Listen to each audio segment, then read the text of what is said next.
Samia, Hii ni Ayo TV na Maendeleo.com. Mimi ni Bakari Chiyumba, mwenzangu ni Mudi TZA.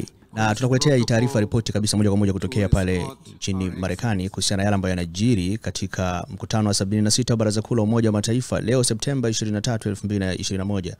Na sasa ni wakati ambapo Rais wa Jamhuri ya Muungano wa Tanzania Samia Suluhu Hassan amepewa fursa ya kuja kuhutubia mkutano huu wa 76 wa Baraza Kuu la Umoja wa Mataifa New York, Marekani, ambapo mataifa mbalimbali kutokea sehemu tofauti, watu mbalimbali kutokea mataifa mbalimbali duniani wamekutanika hapa, na marais wengi tu tayari wametoa speech zao, na sasa ni zamu ya kumsikiliza Rais Samia naye pia akitoa hotuba yake kuhusiana na masuala mbalimbali ambayo yanaendelea kujiri hapa duniani. Na hotuba yake itakuwa inaangazia masuala mengi ikihusiana pia masuala ya hali ya tabia nchi, mabadiliko ya tabia nchi, lakini pia masuala ya COVID-19 na vitu vingine mbalimbali.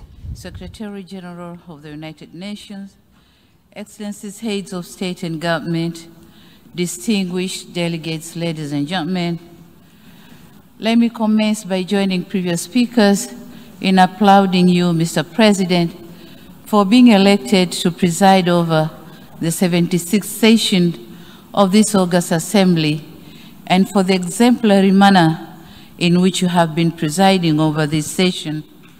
I also commend you for the able manner in which you mastered to make possible for us to meet physically, despite unprecedented circumstances brought by COVID-19 pandemic.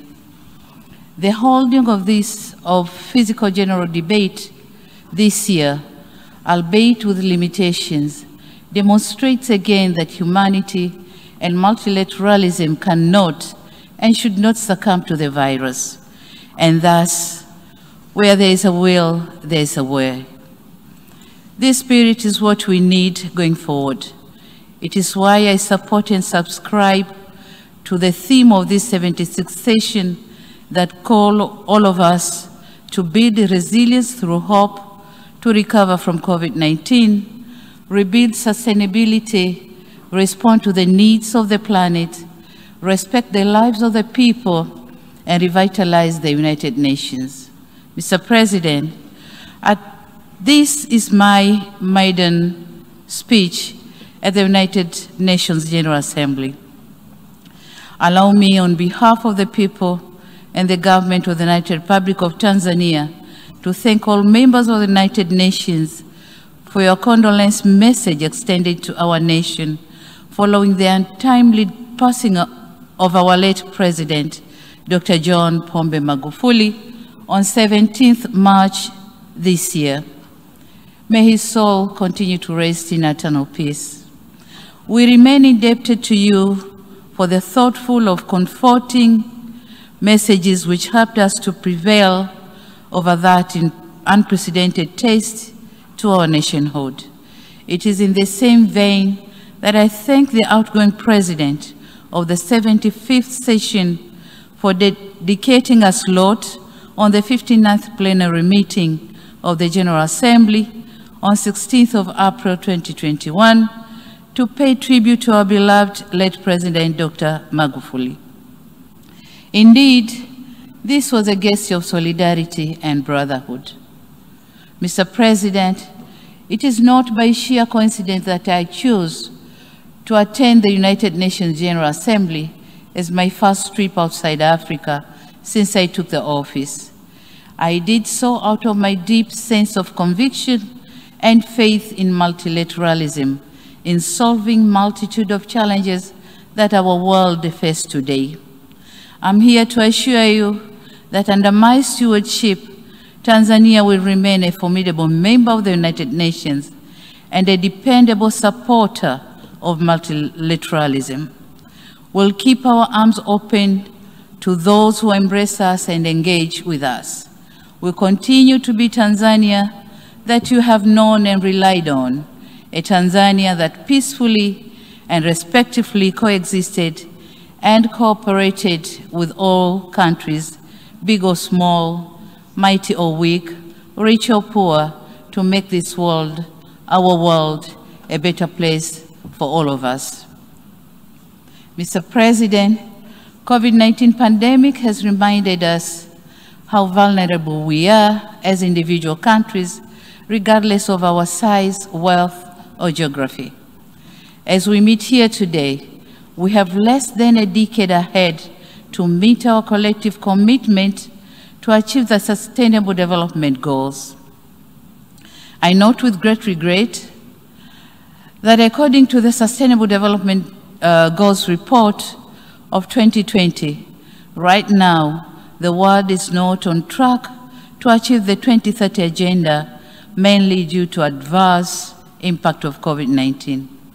The report further shows that in some areas, this pandemic has even reversed the progress that was already achieved years back. For instance, it is expected that around 71 million people who got out of extreme poverty will be pushed back into that situation because of this pandemic. What is depressing is the fact that these impacts are not felt evenly. We in the developing world are the most affected. It is therefore imperative that concerted efforts are undertaken to address this devastating situation.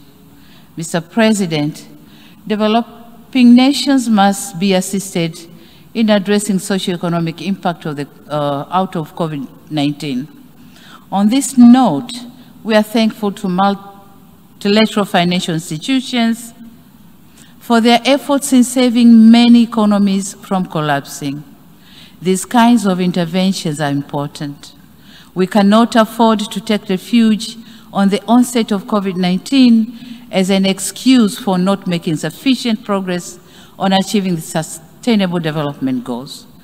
Mr. President, Tanzania has not been spared by COVID-19. After the onset of the pandemic, we in Tanzania, and I believe in many other developing countries, were stuck in the twilight of protecting lives and protecting livelihoods. Measures advocated by the World Health Organization were geared towards protecting lives. However, in an economy like Tanzania, consisting of a bigger proportion of people living on subsistence economy, whom we need to keep them afloat, my country therefore adopted all necessary measures to curb the spread of COVID-19, including joining the COVAX facility to ensure that Tanzania gain access to the COVID-19 vaccine.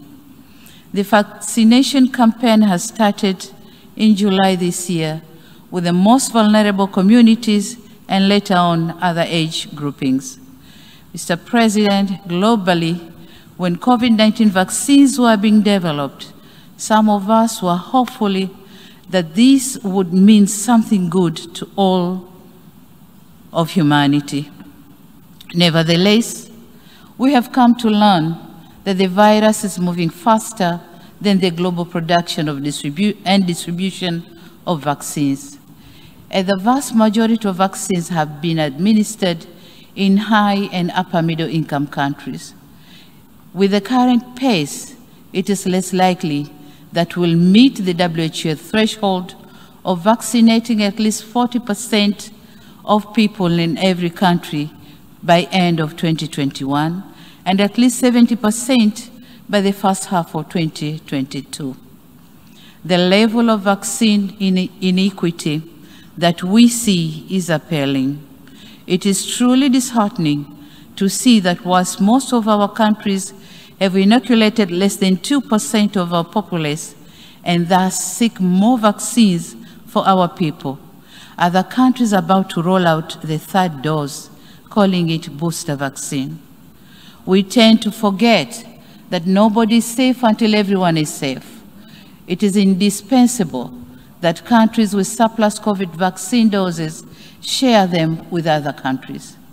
On another note, it is our humble request that the patent rights on COVID-19 vaccines should be waived. Na Rais Samia Suluhu Hassan yako mengi ambayo ameyazungumza, lakini kubwa ni pamoja na kuwashukuru pia viongozi mbalimbali kutokea katika nchi mbalimbali wanachama wa Umoja wa Mataifa kwa salamu mbalimbali za rambirambi ambazo walikuwa wamezituma nchini Tanzania, serikali na wananchi kwa ujumla kufuatia kifo cha hayati Dr. John Pombe Magufuli. Lakini Rais Samia pia amesema kilichomfanya afike kwenye mkutano huo sio kwa bahati mbaya. Anasema hajafika hapa kwa bahati mbaya, lakini kubwa hasa amefika kuhudhuria mkutano huo ili kuendelea kuonesha kwamba Tanzania kama ilivyo nchi nyingine ni nchi ambazo zipo tayari kushirikiana na nchi nyingine mbalimbali kote ulimwenguni. Lakini pia amesema yuko kwenye mkutano huo ili kuhakikishia kwamba Tanzania itaendelea kuwa mjumbe mzuri wa Umoja Mataifa na ataendelea kufanya kazi na nchi zote, ziwe ni kubwa, ndogo, tajiri, masikini, lakini pia hata zenye nguvu na zisizo na nguvu. Na anasema ya kwamba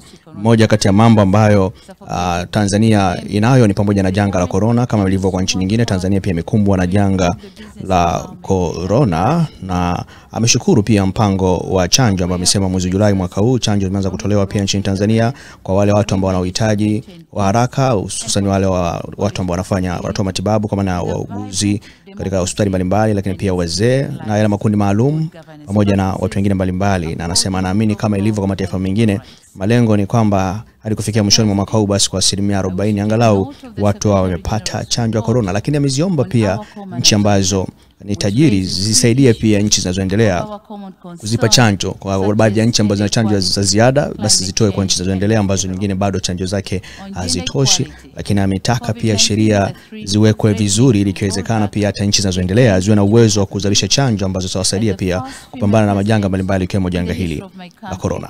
The burden of expectation to deliver gender equality is heavier on my shoulders. It is for this reason that I commend the initiative by the UN Women, France and Mexico to organize the Generation Equality Forum that took place in Paris in June this year, whereby my country volunteered to champion for women's economic rights and justice. Aware that being passionate about gender equality is not sufficient, my government is reviewing policy and legal frameworks in order to come up with actionable and measurable plans to ensure economic empowerment of women, but also other aspects pertaining to gender equality and gender parity. We are also working on designing and implementation gender-responsive macroeconomic plans, budget reforms and stimulus packages with the objective of reducing the number of women and girls living in poverty. Mr. President, the challenges of climate change are really affecting livelihoods, peace and security, and forceful displacement of our people. Tanzania government spends 2 to 3% of GDP to mitigate and build resilience of communities. And this is a lot in a country which is still grappling with poverty coupled with the emergency of the COVID-19 pandemic. The pandemic has compromised our capacity to respond to harmful impact of climate change. Therefore, our actions today determine the future of our planet in terms of climate change. And in this regard, I call for transparent modality for financial disbursement and emphasize that developed countries should fulfill their commitment to contribute $100 billion annually by 2025. Rais Samia anaendelea kuzungumza masuala mbalimbali kwenye hotuba yake, ambapo pia amezungumzia kuhusiana na namna ambavyo mataifa mbalimbali yameathiriwa na corona na kusababisha uchumi kushuka. Na miongoni mwa mambo ambayo ameyazungumza pia hapo mwanzoni wakati akiwa anaendelea na hotuba yake ni pamoja na namna ambavyo Tanzania pia iliathiriwa na corona na uchumi wake kushuka. Uchumi ambao umekuwa kwa wastani unakuwa kwa wastani wa 6.9 kushuka hadi 4.7, lakini kwa sasa anasema Tanzania inaendelea kurudisha tena uchumi kuanzia kwenye sekta ya utalii na sekta nyingine muhimu ambazo ziliathiriwa na corona. Lakini pia ameenda mbali zaidi na kuzungumzia namna ambavyo Tanzania pia inaendelea kupambana na masuala ya haki za wanawake, na anasema yeye kama rais wa kwanza mwanamke katika historia ya Tanzania, mzigo wa kusimamia haki za wanawake ni mkubwa mabegani mwake. Lakini nchi yake Tanzania inaendelea kusimamia usawa wa kijinsia katika nyanja mbalimbali ikiwemo kupunguza idadi ya wanawake na wasichana ambao ni masikini. Lakini amezungumzia pia masuala ya mabadiliko ya tabia nchi na namna ambavyo Tanzania pia inaendelea kusimama na watu wengine ulimwenguni kote katika kuhakikisha kwamba mapambano dhidi ya utunzaji wa mazingira na mabadiliko ya tabia nchi yanaendelea kuimarika na kila kitu kinaendelea kuwa sawa. Yako mengi ambayo amezungumza, lakini nimekupitisha japo kwa ufupi kuhusiana na yale maeneo muhimu ambayo Rais Samia Suluhu Hassan amegusia. The President of the United Republic of Tanzania. Rais Samia Suluhu Hassan amemaliza hotuba yake ambayo ilikuwa imesheheni masuala mbalimbali. Amegusia masuala ya corona, masuala ya chanjo, masuala ya haki za binadamu, demokrasia iliyo bora, akisema Tanzania ni nchi ambayo na haki za binadamu zinaendelea kuzingatiwa, utawala bora wa kisheria pamoja na kusimamia masuala mazima ya demokrasia. Lakini amesema bado Tanzania itaendelea kusimama na mataifa yote ambayo yako tayari kushirikiana na Tanzania katika kuimarisha ushirikiano. Amezungumzia masuala ya tabia nchi, lakini pia mambo mataifa mbalimbali ya kifedha yameendelea kusaidia nchi zinazoendelea ikiwemo Tanzania, hususan katika wakati ambako janga la corona limeharibu uchumi wa mataifa mbalimbali. Ni IOTV na miladio.com. Mimi ni Bakari Chijumba, mwenzangu ni Muda TZA. It is my distinct honor. Karibu Palm Village Apartments Mikocheni, Dar es Salaam. Hapa ndio utapata apartments nzuri za vyumba viwili, vitatu na vinne. Sehemu nzuri iliyozungukwa na bahari na mandhari nzuri ya jiji, bila kusahau shopping mall kwa chini. Na unapewa hadi miaka 2 ya kulipia kidogo kidogo kumalizia kulipa nyumba yako. Tembelea www.palmvillage.co.tz au 0659 800 800.